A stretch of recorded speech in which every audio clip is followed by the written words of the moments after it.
હૃદયનો હુકમ છે. આજે હું એવી વાત કરીશ જે મારા દિલની અંદરથી નીકળે છે. મારું બોલવું શિખામણ નથી, મારું બોલવું તો બસ એક ટપકતા પાણીનો અનુભવ છે. જેમ પાણી સુપસાપ બધું સહે છે ને આપે છે, એમ હું પણ આજે મારા દિલની વાત શેર કરું છું. આ દુનિયામાં ક્યારે એવું થાય છે કે માણસ પાસે બધું હોય પણ દિલ તરસે છે. આવી તરસ હું સમજી શકું છું, કારણ કે મેં એ તરસ જીવી છે.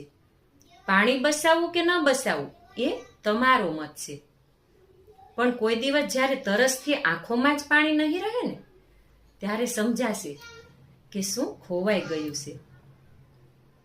હું કહું એમ નહીં કે તમે પાણી બસાવો, હું તો એટલું જ કહું છું કે જરા એક ક્ષણ માટે આંખો બંધ કરો અને વિચારો, શું પાણી વગર આપણું કશું જીવતું રહી શકે છે?